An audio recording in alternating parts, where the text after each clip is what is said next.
नमस्कार किसान साथियों, बी बालाजी टेक फार्मिंग में आपका फिर से स्वागत है। जैसा कि आप देख रहे हैं, मैं फिर से ताइवान जायंट किंग ग्रास के विषय में बताऊंगा और साथ ही साथ कुछ प्रश्नोत्तरी भी होगी, जिसके विषय में आपको मैं बताना चाहता हूं कि ताइवान जायंट किंग ग्रास एक प्रकार का ऐसा हरा चारा जो एक बार लगाइए और लगातार 6-7 साल तक कटाई करिए। और ये पहली बार जब आप लगाते हैं तो पहली बार 2 से ढाई महीने के बीच 5 से 6 फीट का तैयार हो जाता है और हर दूसरी बार 40 से 45 दिन 50 दिन में 5 से 6 फीट का आपके पशुओं के लिए तैयार चारा मिलेगा। जी हाँ, और साल भर में कम से कम 6 बार और अधिक से अधिक 8 बार आप कटाई कर पाएंगे। तो मैं चाहूँगा कि मेरे कैमरामैन भाई दिखाएं कि मेरे पास कितना उम्दा किस्म का बीज तैयार है, जिसको मैं कैमरे के माध्यम से दिखाना चाहूँगा और इसकी लंबाई भी दिखाऊंगा। तो साथियों, ये आप देख सकते हैं, इतना मोटा मोटा कल्ला और 1 नंबर का बीज तैयार होकर के मेरे खेत पे रेडी है।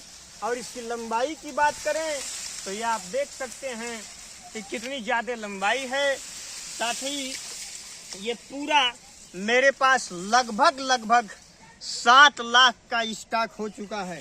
तो साथियों, एक बार सेवा का अवसर दीजिए। मेरा वादा है आपसे कि मुझसे अच्छा और मुझसे सस्ता कोई नहीं दे पाएगा। और इसी के क्रम में अब मैं चाहूँगा कि कुछ प्रश्नोत्तरी भी हो, ताकि जो चीज़ें छूट जाएं वो चीज़ें भी पूछ ली जाएं। तो शुरू करते हैं प्रश्नोत्तरी। ये सर रोपाई का जो सही समय, सबसे पहले बात कर लेते हैं, रोपाई का सही समय क्या है जी, क्योंकि समय मायने रखता है किसी भी फसल के लिए कि उसका जर्मिनेशन कैसा होगा और पैदावार कैसी होगी। देखिए, रुपाई की बात की जाए तो आप देख सकते हैं, आप कैमरा घुमाते भी रहिए ताकि दिखता भी रहे और उसी में प्रश्नोत्तरी भी हो जाया करेगी। रुपाई की यदि बात करें साथियों, तो ये देखिए, ये पशुओं को खिलाने के लिए एकदम मस्त है और आगे भी बीज तैयार है। हाँ, रुपाई की बात करें तो ये सबसे बेहतरीन मौसम अब मानसून आने को है, इसमें सबसे बेहतरीन रुपाई का समय है। और इधर ये मेरी कटाई भी हुई थी और इधर का ये बीज वाला आप देख सकते हैं। तो मैं था अब रुपाई पे। रुपाई सबसे बेहतरीन समय अब ये चल रहा है आपका जून लास्ट, जुलाई और पूरा अगस्त आप रोप सकते हैं। साथ ही मैं साल के हर महीने केवल प्रचंड ठंड को छोड़ करके कभी भी रुपाई करवाता हूँ। वो इसलिए क्योंकि मैं बचपन से ही खेती से जुड़ा आदमी हूँ। मैं पूर्ण तरीके से बीज शोधन और क्या क्या सावधानियां बरतनी चाहिए, इस तरीके से मैं रुपाई करवाता हूं। और इस बात की भी गारंटी है कि जो मेरे फार्म से बीज लेगा, गारंटी है मेरा कि 90 ± 5% यानी 85% कम से कम और अधिक से अधिक 95% तक जर्मिनेशन होने का पूर्ण गारंटी है। यदि आपके पास बीज बाय द वे किसी कारणवश देरी से पहुंचा तो उसी पैसे में दोबारा बीज भेजने का काम भी मैं करता हूं। साथियों, ये भी एक बात बता देना चाहता हूं आप सबको कि अब मैं नया स्कीम शुरू किया हूं, जिसमें आपको रेट बताया जाएगा और रेट के साथ साथ दिए गए नंबर पे आप बात करके रेट पूछ सकते हैं और साथ ही कितना भेजने का खर्च आएगा ये भी पूछ सकते हैं। ये सारी चीजें बताने के बाद आप चाहेंगे तो पूरे पैसे का आधा पैसा आप पेमेंट कर दीजिए और आधा पैसा डिलीवरी लेते वक्त कीजिए। इस तरीके की मैंने सेवा आप शुरू कर दी है, जो भारत भर में कहीं भी भेजने के लिए सक्षम है। अब दूसरा सवाल मेरा ये उठता है कि ये खेत की तैयारी क्या करें, कैसे करें। देखिए, खेत की तैयारी के विषय में बात करें तो मैं तो कहता हूँ सबसे चीप एंड बेस्ट वाली बात मैं चाहता हूँ, क्योंकि बहुत महंगी आजकल के डेट में इतनी महंगी खेती हो चुकी है कि उसको बहुत ज़्यादा यदि लोग पहले ही यूरिया, DAP और क्या क्या चीज़ें लोग डलवा देते हैं, मैं कहता हूँ उस डालने का कोई फ़ायदा नहीं होता है। वो इसलिए कि यूरिया और DAP का जो भी आप प्रयोग करते हैं 18 से 22 दिन उसका असर रहता है और आपका जो नया कलम जाएगा उस कलम को जड़ निकलने में, तमाम चीज़ें ग्रोथ करने में 20 से 22 दिन निकल जाता है। तो इस तरीके से उस पूरे यूरिया डीएपी का आपके खेत में आपने केवल डाला, लेकिन वो पौधे को नहीं मिला, अनर्गल घासों को मिल गया। तो मैं कहता हूँ कि यदि आपको ताइवान जायंट किंग ग्रास लगाना है तो आप सबसे पहले गोबर की खाद जितना हो सके आप डाल लीजिए, केवल गोबर की खाद डालिए और अधिक जानकारी के लिए दिए गए नंबरों पे कॉल करते रहिए।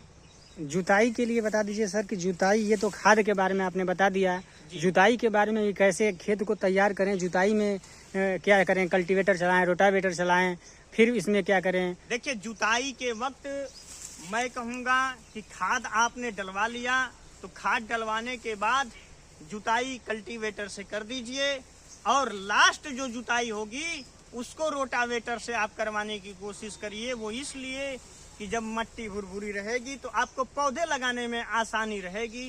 यही सबसे बेस्ट तरीका। तीसरा सवाल हमारा ये उठ जाता है कि किसान साथी हमारे अगर मेड़ पे अगर बुआई करें और बिना मेड़ के बुआई करें तब इसमें फ़ायदा क्या होने वाला है, इसके बारे में आप बताएं। इसको लगाने की बात करें तो मैं कहूँगा साथियों कि समतल पे ही बुआई करिए। समतल पे बुआई करने से फ़ायदा कई प्रकार के होते हैं। जैसे जब आप समतल पे बुआई करेंगे तो पानी का लागत भी कम आएगा, कम सिंचाई में भी, कम पानी में भी आपका फसल तैयार होगा। यदि आप मेड़ पे बुआई करते हैं तो पानी ज़्यादा लगेगा।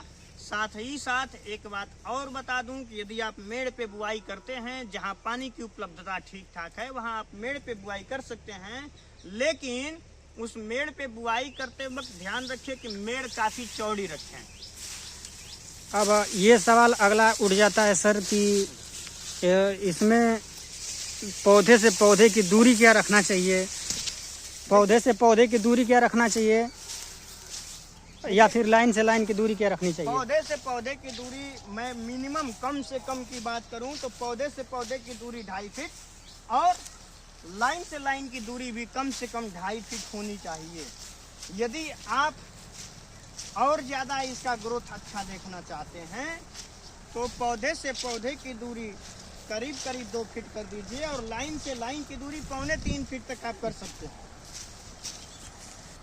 अब आप बात करेंगे कि जब ये मैंने बता दिया कि पौधे से पौधे की दूरी और लाइन से लाइन की दूरी, तो एक सजेशन मेरा और रहेगा कि पौधे से पौधे की दूरी जब लाइन आप बनाते हैं तो लाइन हमेशा कोशिश करिए कि पूरब से पश्चिम अथवा पश्चिम से पूरब वाली लाइन बनाइए। फ़ायदा ये होगा साथियों कि अधिकतर जो आंधी तूफान आते हैं या फिर अधिकतर तेज हवा जो आती है वो पूर्वाई अथवा पश्चिमाई होती है। पूरब हवा पूरब से चलती है या फिर पश्चिम से चलती है। तो साथियों, जब आप पूरब से पश्चिम की लाइन बनाएंगे तो अधिकतर जो बहुत तेज हवा आएगी वो उसी जो गैप होगा उसके माध्यम से निकल जाएगी। तो फ़ायदा ये होगा कि आपका पौधा, यदि उसी दिन आप सिंचाई किए रहेंगे और बहुत ज़्यादा सिंचाई कर दिए हैं तो आपका पौधा उस कंडीशन में भी गिरने से बच जाता है। अब इसमें सर कटाई की बात करें तो आपने बता दिया है कि अधिकतम 6 से 7 कटाई हम साल भर में ले सकते हैं। पहली कटाई में क्या रिकमेंड करेंगे, कितना उत्पादन देगा, कितना फुटाव होगा, इसके बारे में थोड़ा सा इस वीडियो के माध्यम से आप बताइए। साथियों, इस संबंध में मैं बताना चाहता हूँ, आप देख रहे हैं कितना बढ़िया फुटाव हुआ है और मोटा कल्ला निकला हुआ है। ये दिखा दूँ, गन्ने से लग रहा है बिल्कुल गन्ने की तरह, और ये मीठा भी है। हाँ, अब मैं बात करूं इसकी कटाई की बात, तो आपने क्या पूछा था? ये कटाई, पहली कटाई कितने दिन में होगी? पहली कटाई आपका, जब पहली कटाई आप करेंगे तो उसके वजन की बात करें तो पहले ही थन में पहली बार कटाई। यूट्यूब पे देखिए साथियों, बहुत लोग आपको करोड़पति बनाने के लिए घूम रहे हैं। इधर भी दिखाएं, मैं चाहूँगा कैमरामैन साथी से, इधर मेरे पशु खाते हैं, इसको भी दिखाएं। हाँ, तो कटाई की बात करें तो मैंने बताया कि YouTube पे बहुत लोग करोड़पति बनाने के लिए आपको घूम रहे हैं, आपको बड़ी बड़ी बातें करके फंसाएंगे और फंसाने के बाद आपको सपना दिखाएंगे और सपना दिखाने के बाद आपको वो सोचेंगे कि ज़्यादा से ज़्यादा आपको बीज बेच करके पहली ही बार इनको जो है निपटारा कर दिया जाए। तो उस संबंध में मैं साथियों साफ साफ एक बात बता देना चाहता हूँ कि ये पहली बार एक पौधा पहली बार 4 से 6 किलो देगा पहली कटिंग में, दूसरी बार 8 से 12 किलो तक दे सकता है, और तीसरी चौथी बार 18 से 22 किलो और छठी बार 25 किलो तक एक थन से ये दे सकता है। ये फुटाव की अगर बात करें तो फुटाव पहला फुटाव कितने कल्ले रहेंगे और दूसरे तीसरे में क्या होंगे? वो आपके खेत की मिट्टी के ऊपर डिपेंड करता है और आप किस तरीके से उस थन की सेवा किए। अब इस फसल की देख सकते हैं ये दूसरी कटिंग है, एक कटिंग हो चुकी है और ये दूसरी कटिंग है। आप इसको देख सकते हैं कितना बढ़िया, मुझे लगता है कि कम से कम 40 तो होगा ही। तो पहली बार में ही कम से कम 12, 15, 8, 12, 15, 18 तक जाएगा, दूसरी बार में 35, 40 जाएगा। ये कंफर्म है। आपकी ये डिपेंड करता है कि आपकी कमाई कैसी है खेत में, आपका खेत कैसा है, आपकी मिट्टी कैसी है। सिंचाई की बात करें सर तो सिंचाई के बारे में आप थोड़ा सा, वीडियो तो लंबा हो रहा है लेकिन ठीक है, एक वीडियो लंबा हो जाए सही है, लेकिन जो किसान बार बार परेशान हो जाते हैं, कुछ चीज़ें होती हैं जैसे पता चला कि कहीं खाद डालना है तो कहीं सिंचाई करना है तो बार बार फ़ोन करके पूछना पड़ता है। अगर रुपाई इसका कर देते हैं, जिस तरह से वीडियो काफ़ी सारा पड़ा हुआ है आपके यूट्यूब चैनल पर मैं देख पा रहा हूँ जी, तो इसमें जो है पानी के बारे में बताइए और कितने दिनों के अंतराल पे देना चाहिए? देखिए पानी की बात करें तो वो आपके मिट्टी के ऊपर डिपेंड करता है कि आपकी मिट्टी कैसी है। यदि मिट्टी बलुई होगी तो पानी ज़्यादा एब्जॉर्ब करेगी, जब पानी ज़्यादा एब्जॉर्ब करेगी तो उसकी सिंचाई आपको जल्दी करनी पड़ सकती है।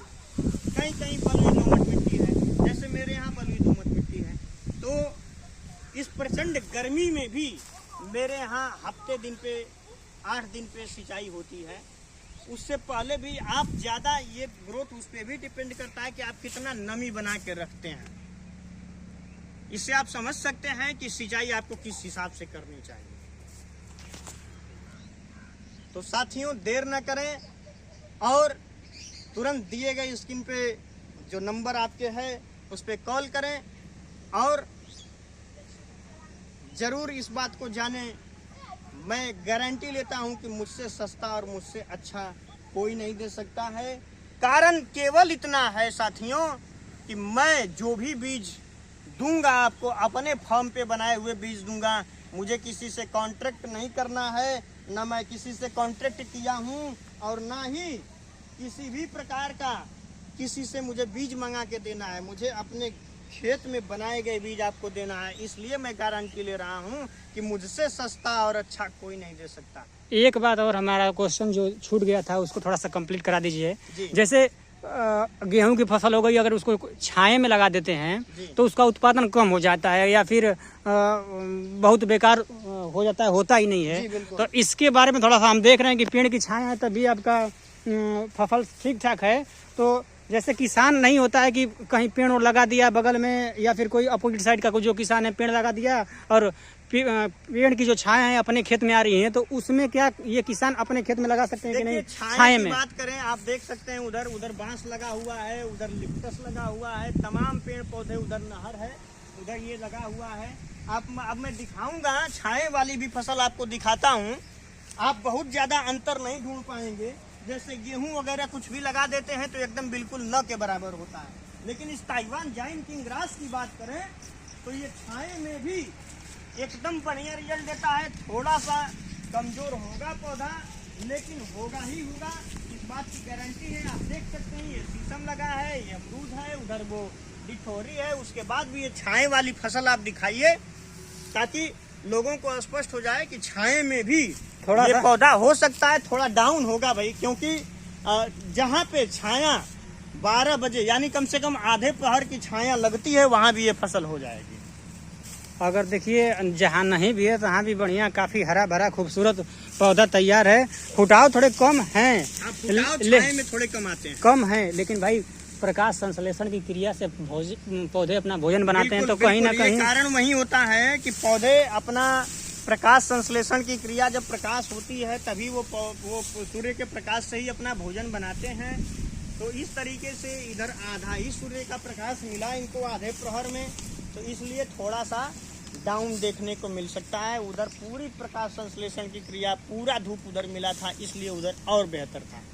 तो साथियों इसी के साथ मैं चाहता हूं कि आप ज़्यादा से ज़्यादा चैनल को सब्सक्राइब करिए, लाइक करिए और शेयर करिए, ताकि मेरा मोटिवेशन बढ़े और मैं और सस्ते दर पे बीज उपलब्ध करवा सकूं। धन्यवाद।